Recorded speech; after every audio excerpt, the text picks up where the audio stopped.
वचन फलवंत हो। मैं जितना वचन सुनूं वो मेरी जिंदगी को बदल दे। मैं जितना वचन सुनूं वो मुझे बुद्धिमान बनाए। मैं जितना वचन सुनूं वो मुझे पाप से बाहर निकाल दे। मैं जितना वचन सुनूं वो मेरी उन्नति करे। मैं जितना वचन सुनूं वो मेरे अंदर परमेश्वर आपके डर को लेके आए। यीशु के नाम में मांगते, आमीन आमीन हालेलुया। जोर से तारीफ करो, जोर से यीशु मसीह के लिए, जोर से हालेलुया हालेलुया। यीशु मसीह की। अपने पड़ोसी को बोलो, आज का दिन आपके लिए आनंदित हो। परमेश्वर आज आपसे बात करे। आमीन हालेलुया। क्रिसमस के लिए जोर से परमेश्वर की तारीफ करो। जोर से परमेश्वर ने बहुत बड़े बहुत अच्छे कामों को किया। जोर से पूरी क्रिसमस के लिए परमेश्वर ने अपने कामों को किया, चमत्कारों को किया, बहुत बड़ी भीड़ को दिया। इस जांगीपुर में सबसे बड़ा क्रिसमस मनाया गया। ये सब परमेश्वर की एक ताकत है। जोर से तारीफ करो उन लोगों के लिए जो पूरी रात यहाँ पे सेवा करते रहे, प्रार्थनाएं करते रहे। उन भाइयों के लिए, बहनों के लिए जो यहाँ सेवा में लगे रहे, बिना कुछ सोचे, बिना कुछ देखे परमेश्वर के आगे जोर से तारीफ करो। परमेश्वर हमारा कितना महान है। Hallelujah hallelujah. क्रिसमस बहुत अच्छा मना इस बार, सबको मालूम है। जहांगीरपुरी में सबसे बड़ी गैदरिंग थी। यहाँ पे सब लोगों ने बोला कि इतनी भीड़, सारे पास्टरों के कॉल, सब लोगों के, कि इतना बड़ा एक गठ जिसको बोलते हैं, लोगों ने मसीहों का गठ पहली बार इधर देखा फैला हुआ। रोड से जाम, सब कुछ जाम, शाम तक वो चीजें चलती रही। तो ये सब हमारी ताकत से नहीं, परमेश्वर की ताकत से हुआ कि जो लोग यहाँ पे हर रोज रात भर प्रेयर करते रहे। 1 महीने से लड़के यहाँ रोज ठंड में प्रार्थना करते रहे, उपवासों में बने रहे, अपने घरों में भी लोग करते रहे। ये सब परमेश्वर का काम था, क्योंकि उसने कहा कि तुम्हारी मेहनत कभी व्यर्थ नहीं जाएगी। तो उसने आपकी मेहनत का फल उस दिन भेजा कि परमेश्वर ने इतनी बड़ी गैदरिंग को भेज के साबित किया कि सच में हमारा परमेश्वर जीवित है। Hallelujah hallelujah. तो परमेश्वर आज नहीं वरन युगानुयुग तक जीवित है। अगर हम उससे कुछ मांगते हैं वो हमारी सुनता है। ये उसने साबित किया क्रिसमस की भीड़ को दिखा के कि वो असंभव को भी संभव कर सकता है। Hallelujah hallelujah. अपनी बाइबल को निकालेंगे, पहला कुरिन्थियों की पुस्तक उसका 5 से हम लोग पढ़ेंगे उसका 5 का 6 पेज नंबर 231। तुम्हारा घमंड करना अच्छा नहीं, क्या तुम नहीं जानते कि थोड़ा सा खमीर पूरे गूंदे हुए आटे को खमीर कर देता है। पुराना खमीर निकाल कर अपने आप को शुद्ध करो कि नया गूंदा हुआ आटा बन जाओ, ताकि तुम अखमीरी हो जाओ। क्योंकि हमारा भी फसह है, जो मसीह है, वो बलिदान हुआ है। इसलिए आओ हम उत्सव में आनंद मनाएं, ना तो पुराने खमीर से और ना बुराई और ना दुष्टता के खमीर से, परंतु सिधाई और सच्चाई की अखमीरी रोटी से। आमीन। सब जन मेरे पीछे बोलेंगे, तुम्हारा घमंड करना अच्छा नहीं है। क्या तुम नहीं जानते कि थोड़ा सा खमीर पूरे गूंदे हुए आटे को खमीर कर देता है। पुराना खमीर निकालकर अपने आप को शुद्ध करो कि नया गूंदा हुआ आटा बन जाओ। आमीन हालेलुया। कितने लोगों को ये खुशी है कि अब हम 4 दिन बाद नए साल में एंट्री करेंगे, 2023 में जाएंगे, नई खुशियां देखेंगे। तो जो हमने 2022 में देखा, हमेशा उसका अगला साल परमेश्वर बेस्ट ही देता है। हालेलुया। परमेश्वर का ये वचन हम लोग ध्यान से सुनेंगे, सभी लोग अब ध्यान से सुनेंगे। लिखा, तुम्हारा घमंड करना अच्छा नहीं, क्या तुम नहीं जानते थोड़ा सा खमीर पूरे गूंदे हुए आटे को क्या करता है, खमीर कर देता है, यानी खराब कर देता है। पुराना खमीर निकाल दो, अपने आप को शुद्ध कर दो, और ताकि तुम नया गूंदा हुआ आटा बन जाओ। उसकी 8 में लिखा, इसलिए आओ हम उत्सव में आनंद मनाए, ना तो पुराने खमीर से, ना बुराई से, ना दुष्टता के खमीर से, परंतु सिधाई और सच्चाई की अखमीरी रोटी के साथ। हालेलुया। यहाँ पे परमेश्वर ने पुराना खमीर को आपके साथ कंपेयर किया है।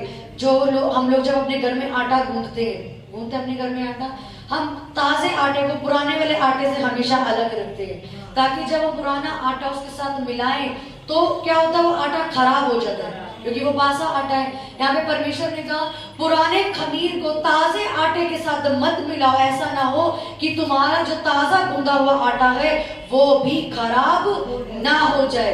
परमेश्वर ने कहा कि अपने आप को पुराने खमीर से अलग करो, यानी अपने आप को पुरानी जिंदगी से अलग करो, ताकि तुम जो तुम्हारा नया साल है, जो तुम्हारी अब नई जिंदगी है, जो तुम्हारा नया गूंदा हुआ आटा है, वो खराब ना हो जाए। Hallelujah, hallelujah. जो लोग पुरानी जिंदगी, पुराने जीवन को आज भी पुराने पाप, बीते हुए कल के दुख, अपनी सारी बुराइयां, गंदगी लेके अगर ये सोचते हैं कि मैं यही स्वभाव लेके, यही जिंदगी लेके जो मैंने 2022 में की है, 2023 में जाने की सोच रही हूं या सोच रहा हूं, तो परमेश्वर ने कहा तुम्हारा जीवन वही पुराने खमीर की तरह ही रहेगा, उसके अंदर कोई भी नए आटे वाली बरकत नजर नहीं आएगी। आपके लिए नया खमीर, नया साल है। आप नए साल के अंदर उसी पुराने वाले शरीर को, पुरानी वाली जिंदगी को ऐड करके लेके जा रहे। उसने क्या लिखा कि तुम्हारा थोड़ा सा पुराना खमीर आने वाले साल को दोबारा से खराब कर देंगे। हालेलुया। आप 2023 में एंटर कर रहे हो, लेकिन जो आपने 2022 में किया वो आपको मालूम है कि आपकी जिंदगी में ऐसी कौन सी गलतियां थी जो जिनसे आप परेशान थे। चाहे वो गुस्सा हो सकता है, गुस्सा परमेश्वर की ओर से नहीं है। उन जगहों पे आप गुस्सा कर सकते हो जो इंसान अगर कोई पाप कर रहा है, जैसे यीशु मसीह ने लोगों को डांटा जो मंदिर में जाके उन्होंने व्यापार की जगह बना दी, परमेश्वर ने वहां गुस्सा किया। आप वहां गुस्सा कर सकते हो। अगर आपका कोई छोटा बच्चा गलती कर रहा है, आप वहां गुस्सा कर सकते हो। लेकिन हर वक्त अगर हमारे स्वभाव में गुस्सा ही भरा पड़ा है तो वो परमेश्वर की ओर से नहीं है। हालेलुया। 2022 में हमने जो भी गलतियां करी, वो गुस्से वाला स्वभाव रहा, वो झूठ बोलने का स्वभाव रहा, चुगलियों का स्वभाव रहा, या वासनाएं, या व्यभिचार, या 2022 जो हमने दसवांश की चोरियां करी, इधर उधर भटकते रहे, इधर चर्च गए उधर चर्च गए, कंफ्यूजन में अपनी जिंदगी को बर्बाद कर दिया। परमेश्वर ने कहा अगर यही पुरानी जिंदगी लेके तुम नए साल में जाओगे, तुम्हारा नया साल 2022 जैसा ही रहेगा, उसके अंदर कुछ भी बदलाव नहीं होगा। वो हैप्पी न्यू ईयर सिर्फ मुंह से बोलने वाला हैप्पी न्यू ईयर रह जाएगा कि हाँ भी नया साल आपको मुबारक हो। अब नया साल आपको मुबारक कब हो? जब सच में आपने अपने आप को भी नया किया है। हालेलुया। 2022 में आपने अपने आप को खुद को श्राप दी है, भाई मेरा कुछ नहीं बन सकता, मेरी इतनी उम्र हो गई है, मेरी कोई शादी नहीं हो सकती, मेरी कलीसिया नहीं बढ़ सकती, मेरे रोजगार अच्छे नहीं हो सकते, मेरे घर में तो ये चीज सुधर ही नहीं सकती। ये आपने अपने आप को खुद को श्राप दिए, किसी और ने नहीं दिए। परमेश्वर ने कहा कि देखो अगर जब आप अपने घर में खाना बनाते हो तो ठीक उसको आप ही कर सकते हो, क्योंकि आज से वो चीज खराब हुई है। बाहर की कोई लेडीज आके आपके घर का खाना नहीं सही कर सकती, क्योंकि आपको मालूम है उसके अंदर आपने ज्यादा कम किस चीज को डाला। उसी तरह जो श्राप आपने खुद अपनी जिंदगी को दिए या अपने रिश्ते को 2022 में दिए थे, अपने माँ बाप को दिए, बच्चों को दिए, अपने फाइनेंस को दिए, किसी भी चीज को दिए, उसको ठीक भी आप ही कर सकते हो। लेकिन अगर आप सोचो नहीं 4 दिन रहेगा कोई नहीं, हम सिर्फ नया साल मुबारक बोलेंगे और नया साल हो जाएगा, कोई नया साल नहीं है फिर आपके लिए। वो 2022 ही वापस दोहराया जाएगा, क्योंकि आपने उस पुराने खमीर को, उस पुरानी बुराइयों को, दुष्टता को, गंदगी को, वासनाओं को, क्रोध को, जलन को, जो हम 2022 में जलते रहे, विरोध करते रहे, पास्टरों की खिलाफत करते रहे, दूसरों के पाप उखाड़ते रहे, अगर हमारा जीवन अभी भी वैसा ही है और 2023 में हम वैसे ही जा रहे हैं, तो वो सारे श्राप भी वैसे ही जा रहे हैं। हालेलुया। आपको आज अपनी जिंदगी के अंदर सच में 2023 में अगर जाना है, उस पुराने खमीर को अलग करना है। उसके 8 में लिखा इसलिए आओ हम उत्सव के आनंद को मनाए, ना तो पुराने खमीर के साथ, ना बुराई के साथ, ना दुष्टता के साथ, परंतु सिधाई और सच्चाई के साथ। हालेलुया। अगर आप आनंद के उस साल में एंटर कर रहे हो तो परमेश्वर ने कहा उस पुरानी जिंदगी के साथ मत जाओ। उस दुष्टता के साथ मत जाओ, नहीं तो सिर्फ एक डेट ही आपके लिए चेंज होगी, 31 से सिर्फ 1 तारीख चेंज हुई बस, बाकी आपके लिए कुछ चेंज नहीं। आपके लिए वही पुराना जीवन जो पहले आपने जिया पूरा 2022, श्राप दे दे के, बंधनों में रह के, प्रार्थनाएं नहीं करी पूरा साल इसी चीज में कंफ्यूज रहे, इस चर्च जाएं या उस चर्च जाएं, इधर जाना चाहिए या उधर जाना चाहिए, दसवांश देना चाहिए नहीं देना चाहिए, संगति में जाना चाहिए नहीं जाना चाहिए, पूरा साल यही सोचने में बिता दिया बपतिस्मा ले या ना ले। सुनो, जिन्होंने बपतिस्मा नहीं लिया वो लोग हैं, जब कॉलेज में हमारा पेपर होता है ना, हमें हॉल टिकट मिलती थी, जब मैं कॉलेज पढ़ती थी, बिना हॉल टिकट के, बिना हमारी अंदर एंट्री नहीं है, पूरा साल आप पढ़ लो। ये बिना बपतिस्मा ले हुए लोग वो है, पूरा साल चर्च आए, पर जिस दिन यीशु मसीह आपको धरती लेने आएगा, आपको यही छोड़ के जाएगा, क्योंकि आपने एडमिशन नहीं कराया स्वर्ग के अंदर। आपने पूरा साल परमेश्वर को बेवकूफ बनाया कि मैं चर्च आ तो रही हूँ, मैं तो चर्च आ रही हूँ, लेकिन हमारा परमेश्वर तब भी वफादार हुआ, आपको तब भी ब्लेसिंग देता रहा। आपने बपतिस्मा नहीं लिया, आप चर्च नहीं आते, हमारा परमेश्वर आपसे तब भी प्यार करता है, वो किसी में भेदभाव नहीं करता, वो तब भी आपको वफादारी से बरकत देता रहा। आपने पूरा 2022 ये सोचने में बिता दिया, बपतिस्मा लूं या ना लूं। कुछ लोग ये बोलते हैं हमें मार दिया जाएगा, गाड़ दिया जाएगा, जला दिया, उनकी यही सोच पूरे 2022 में, आज पिछले से पिछले सालों में यही खत्म नहीं हुई। हालेलुया। अगर यही सोच आपने अभी तक भी बना रखी है, तो आप 2023 में भी वैसे ही जा रहे हो जैसे अब थे। जो 2022 में आपने परेशानियां देखी फाइनेंस में, अपने घरों को बदलता नहीं देखा, अपने घरों के अंदर आपने विरोध देखा कि मेरा घर नहीं बचा।